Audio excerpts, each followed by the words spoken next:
All right. Good morning, evening, afternoon, whatever it is for you guys out there. Uh, Hopefully you guys have had a good couple days. We'll keep going here though. Today we're going to keep looking at complex numbers. Specifically, we're going to look at the trigonometric form of a complex number. Okay.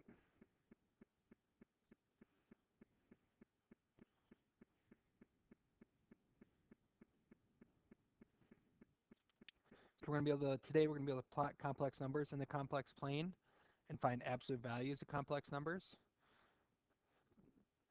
Write the trigonometric forms of complex numbers. Multiply and divide complex numbers written in trigonometric form. So first, the complex plane. When we think about the complex plane, your A is your real part. That is my x-axis. Your B is your imaginary. That is my y-axis.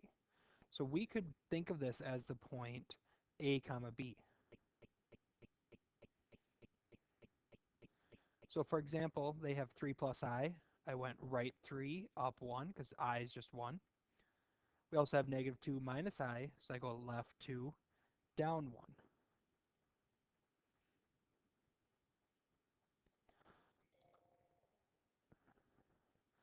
So now, absolute value of the complex number a plus bi is defined as the distance between 0, 0 and ab. So again, this is just either the distance equation or Pythagorean theorem. Take the square root of a squared plus b squared.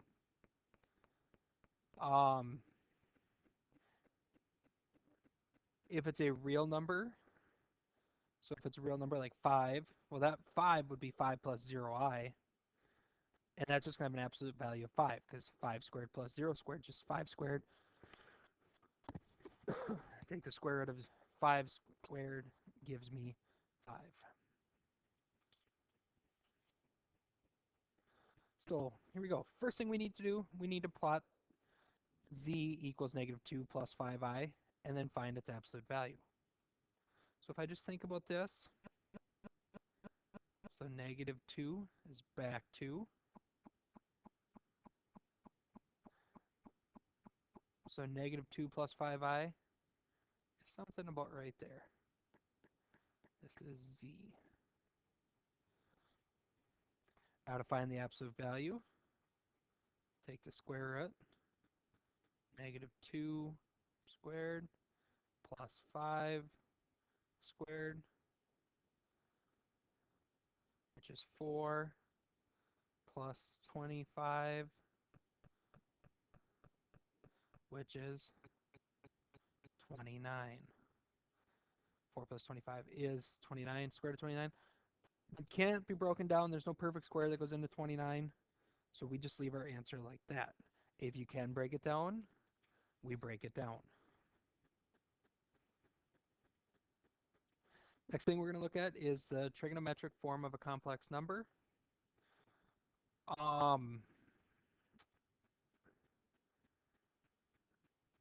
So we've learned how to add, subtract, multiply, divide complex numbers. The multiply and divide we're going to do yet today.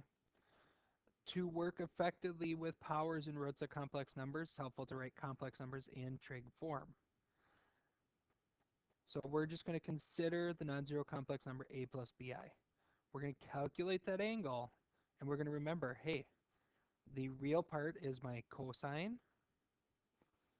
The imaginary part is my sine. So when we do this, we know a is equal to r cosine theta, and b equals r sine theta. R is just that distance. Okay, so the square root of a squared plus b squared. We could simplify this so that a plus bi, that is equal to r cosine 2 theta. Let's check that, I'm sorry. R cosine theta plus r sine theta I. And that is what we call the trigonometric form of a complex number. What we might do, we might rewrite this like we're going to do here on this page. What they do is they put just, bad line. They factored out that r value. Factored out the r value. Okay. They gave us R value is also called the modulus of Z, and theta is an argument of Z. We don't deal with that very often, though. We don't deal with that at all today. So here we go.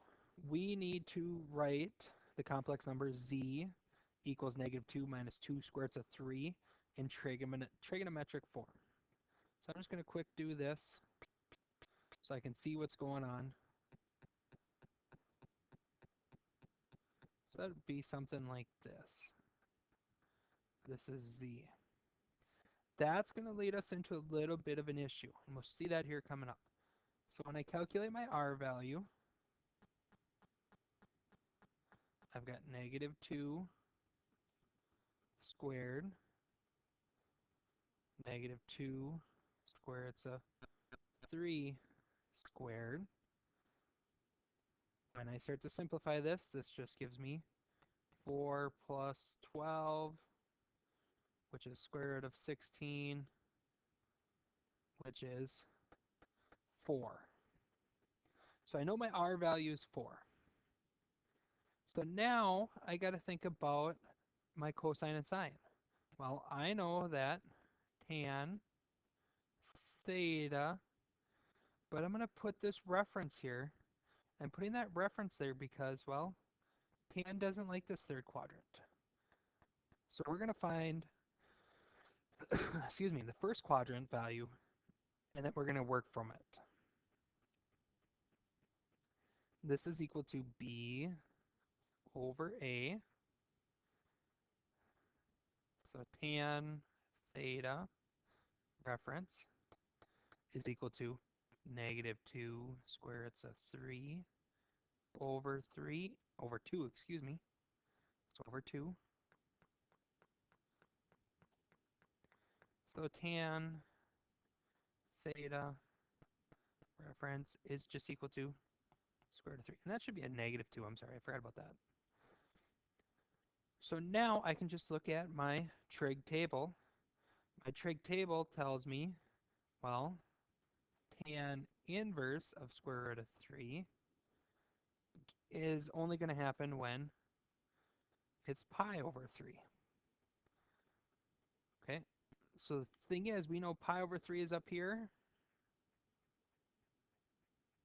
I got to find this other, my real angle that I'm working with. So then I know that angle is going to be pi over 3 plus pi. So that tells me this is 4 pi over 3. So I know this angle I'm dealing with is 4 pi over 3. Now I'm finally onto the home stretch. So I know Z is equal to pi. Oop, I don't want pi there. I'm sorry. I want 4 there. 4 times cosine of 4 pi over 3 plus I sine 4 pi over 3. Now, should I simplify that? Well, at this point, no, because I wanted it in trig form. So I'm not going to simplify it. Okay. Got another one here. Just let me quick check my time. Doing pretty good for time. So we have the complex number Z equals 6 plus 2i. So when I think about this graph, 6 plus 2i is like right there. So I don't have to worry about my reference angle or anything. So I can just start my R value, 6 squared plus 2 squared, 36 plus 4, which is square root of 40. I know square root of 40 can be broken down to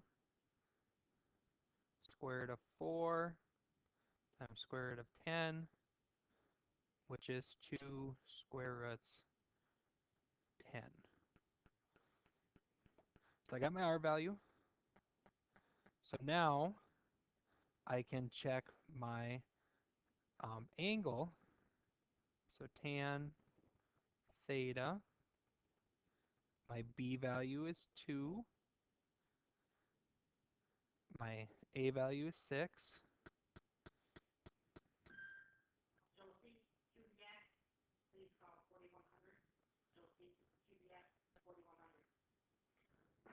So then I know tan theta is equal to 1 over 3. I can do my inverse.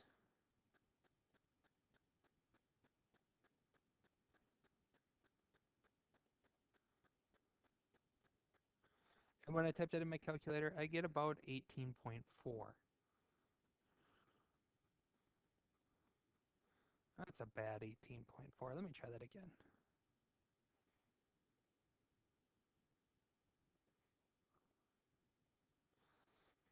So now I'm on the home stretch. I know that Z, and again, I didn't have to find another angle there because tangent works well in first quadrant. So I know Z is equal to 2 square roots of 10. And I'm going to do cosine 18.4 plus I sine of 18.4.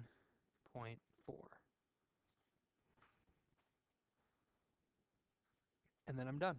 Again, because they wanted me to write it in trigonometric form, I'm just going to leave it like that. All right. This time we are going to take from trig form and we are going to put it in standard form. So all I'm going to do is evaluate these two things. So cosine negative pi over 3, that's equal to 1/2. Sine negative pi over 3, that's equal to square root of 3 over 2. So now I'm just going to start to simplify this. So I get square root of 8. Cosine of negative pi over 3 is 1/2. Then I have square root of 3 over 2i. Square root of 8 can be simplified. That is square root of 4 square roots of 2.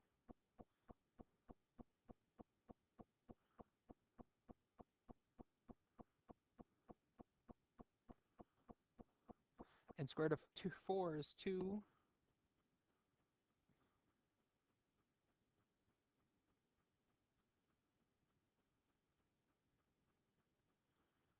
That 2 in the part of the square root of 8 and the denominators of 2 cancel.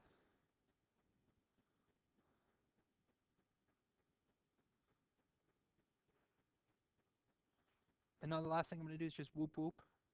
So I get square root of 2. Square root of 2 times square root of 3 is square root of 6 pi. Okay. You guys probably could have got this done a lot faster than I did. Didn't have to go through as many steps. I was just doing all the steps to show you guys. All right, gotta grab myself a quick drink.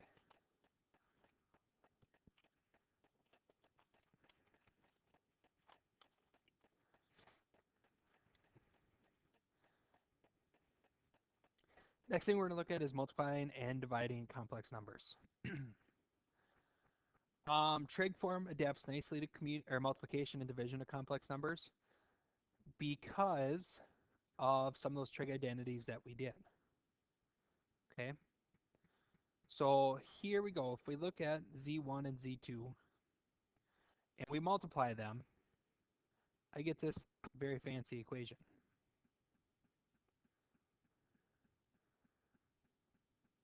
Which actually leads us to these two equations. And these are the two I would maybe write down if I were you guys. I should say I definitely write them down. go through, stop, pause the video, write these two equations down for the product and the quotient, and then start it back up. So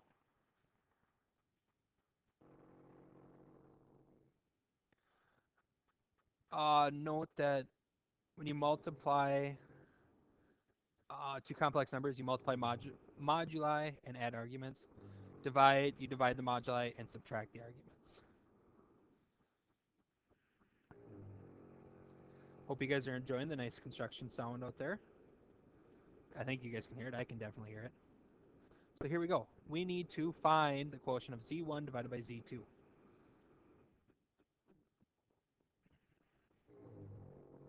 Big thing here, we have to make sure z2 doesn't equal to 0, which I can look there and see that it doesn't.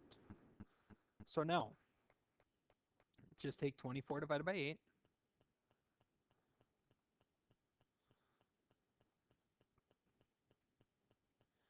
And I get cosine 300 minus 75 plus pi sine 300 minus 75. Simplify this.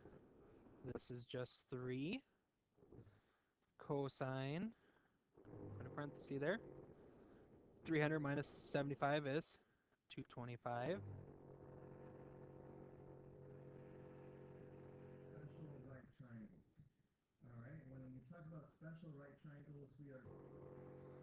Sorry about that. Something weird just happened. My computer started to talk, but we're back. So I sine 225. Now this cosine 225, sine 225, look at my unit circle, see what I get there. So I get 3 times negative square root of 2 over 2 plus I, and then sine of 225 is just negative square root of 2 over 2. Now I'm just going to whoop whoop this, make it a little bit neater. So this is equal to negative 3 square roots of 2 over 2 minus, throw that minus up front, 3 square roots of 2 over 2I. Okay. Last one today. Don't got many left. We're going to multiply these two. So I want z1, not zi, times z2. So I'm going to take 2 times 8. Then I'm going to have times cosine. Add them up.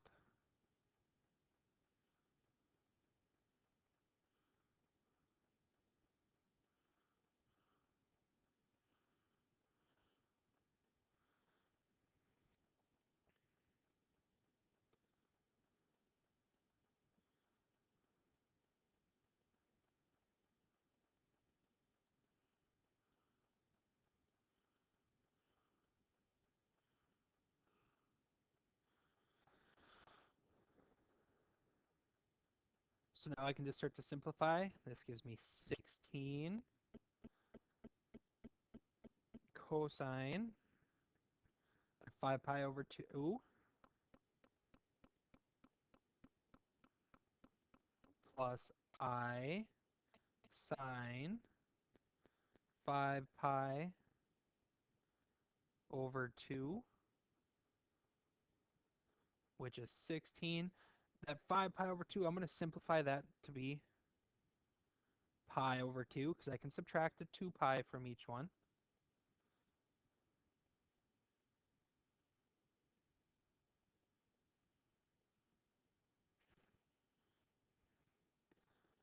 So now this is equal to 16 cosine of pi over 2. If I look at my unit circle, that's just 0.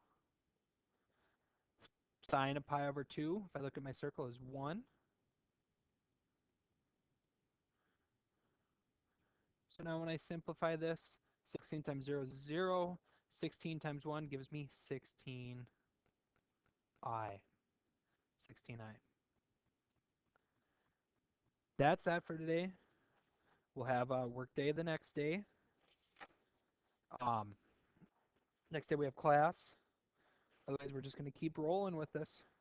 Have a good day, guys and gals. We'll talk to you later. If you have questions, let me know.